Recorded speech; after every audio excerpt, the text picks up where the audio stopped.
बात है उस वक्त की जब दुनिया शीत युद्ध की आग में जल रही थी।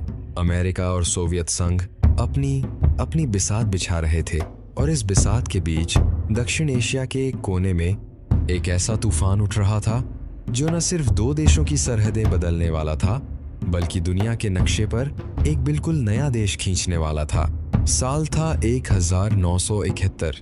पाकिस्तान उस वक्त दो हिस्सों में बंटा हुआ था, पश्चिमी पाकिस्तान और पूर्वी पाकिस्तान। दोनों के बीच में था पूरा हिंदुस्तान, हजारों किलोमीटर की दूरी और उससे भी ज्यादा गहरी एक सांस्कृतिक, भाषाई और राजनीतिक खाई।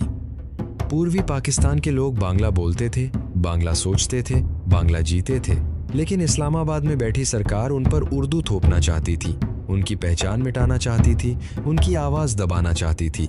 और जब आवाज दबाई जाती है तो वो और बुलंद होकर निकलती है। 1970 के आम चुनावों में पूर्वी पाकिस्तान की पार्टी अवामी लीग ने भारी बहुमत से जीत हासिल की। शेख मुजीबुर रहमान, जिन्हें लोग प्यार से बंगबंधु कहते थे, वो पाकिस्तान के प्रधानमंत्री बनने के हकदार थे। लेकिन पश्चिमी पाकिस्तान के फौजी शासक जनरल याह्या खान और जुल्फिकार अली भुट्टो को यह मंजूर नहीं था। सत्ता देने से इनकार कर दिया गया। संसद को अनिश्चितकाल के लिए स्थगित कर दिया गया। पूर्वी पाकिस्तान की सड़कों पर आग भड़क उठी। 25 मार्च 1971 की रात, वो रात जिसे इतिहास कभी नहीं भूलेगा। पाकिस्तानी फौज ने ऑपरेशन सर्चलाइट शुरू किया।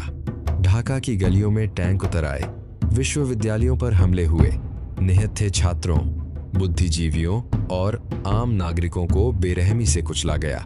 यह सिर्फ एक सैन्य कार्रवाई नहीं थी, यह एक नरसंहार था। इतिहासकार इसे 20वीं सदी के सबसे भयावह जनसंहारों में गिनते हैं। लाखों लोग घर छोड़कर भागे, सरहद पार की, भारत की तरफ। हफ्तों में नहीं, दिनों में भारत की सीमाओं पर करोड़ों शरणार्थियों का सैलाब उमड़ पड़ा। पश्चिम बंगाल, त्रिपुरा, असम, हर तरफ भूख, बीमारी और दर्द। भारत पर आर्थिक बोझ असहनीय होता जा रहा था। लेकिन दिल्ली में एक महिला थी जो इस पूरी स्थिति को बहुत गहराई से समझ रही थी, इंदिरा गांधी। वो जानती थी कि यह सिर्फ मानवीय संकट नहीं है, यह एक ऐतिहासिक मौका है। लेकिन वो यह भी जानती थी कि सही वक्त से पहले कदम उठाना सब कुछ बर्बाद कर सकता है। उन्होंने धैर्य रखा, कूटनीति का जाल बुना, दुनिया के देशों का दौरा किया। अमेरिका गईं, ब्रिटेन गईं, फ्रांस गईं, पाकिस्तान की क्रूरता की कहानी दुनिया को सुनाई। और सबसे अहम, अगस्त 1971 में भारत ने सोवियत संघ के साथ एक ऐतिहासिक मित्रता संधि पर दस्तखत किए। यह संधि एक कवच थी अमेरिकी दबाव के खिलाफ, क्योंकि अमेरिका उस वक्त पाकिस्तान के साथ था। निक्सन और किसिंजर दोनों इंदिरा गांधी को पसंद नहीं करते थे। निक्सन ने तो उनके बारे में निजी बातचीत में बेहद अपमानजनक शब्दों का इस्तेमाल किया था। अमेरिका चीन के जरिए पाकिस्तान के साथ अपने रिश्ते सुधार रहा था और पाकिस्तान इस खेल में एक जरूरी मोहरा था। इसलिए अमेरिका की आंखें पूर्वी पाकिस्तान के जुल्म पर मुंदी हुई थीं। लेकिन इतिहास किसी की परवाह नहीं करता। 3 दिसंबर 1971 की शाम पाकिस्तान ने पहले वार किया। पाकिस्तानी वायुसेना ने भारत के पश्चिमी मोर्चे पर अमृतसर, पठानकोट, श्रीनगर, जोधपुर सहित कई हवाई अड्डों पर एक साथ हमला बोल दिया।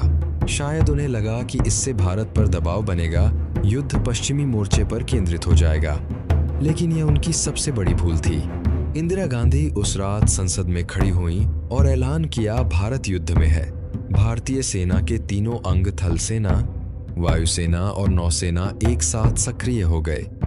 और यह कोई साधारण युद्ध नहीं था, यह एक ऐसी लड़ाई थी जो दो मोर्चों पर एक साथ लड़ी जा रही थी। पश्चिम में पाकिस्तान को रोको और पूर्व में उसे तोड़ो। पूर्वी मोर्चे पर भारतीय सेना की रफ्तार हैरान करने वाली थी। जनरल जगजीत सिंह अरोड़ा की अगुवाई में भारतीय फौज और मुक्ति वाहिनी बांग्लादेश की स्वतंत्रता सेना मिलकर लड़ रहे थे। पाकिस्तानी फौज हर मोर्चे पर पीछे हटती जा रही थी। भारतीय वायुसेना ने आसमान पर कब्जा कर लिया था और समुद्र में भारतीय नौसेना ने कराची बंदरगाह पर ऐसा हमला बोला कि पाकिस्तान की नौसेना की कमर टूट गई। लेकिन खतरा सिर्फ पाकिस्तान से नहीं था। अमेरिका ने अपना 7वां बेड़ा यूएसएस एंटरप्राइज के नेतृत्व में बंगाल की खाड़ी की तरफ रवाना कर दिया। यह एक खुली धमकी थी। दुनिया का सबसे ताकतवर देश भारत को रोकना चाहता था, लेकिन सोवियत संघ ने भी अपने जंगी जहाज रवाना कर दिए अमेरिकी बेड़े की निगरानी के लिए। शीत युद्ध की दो महाशक्तियां आमने सामने थीं और बीच में था भारत, अपने संकल्प पर अडिग। इंदिरा गांधी दिगी नहीं।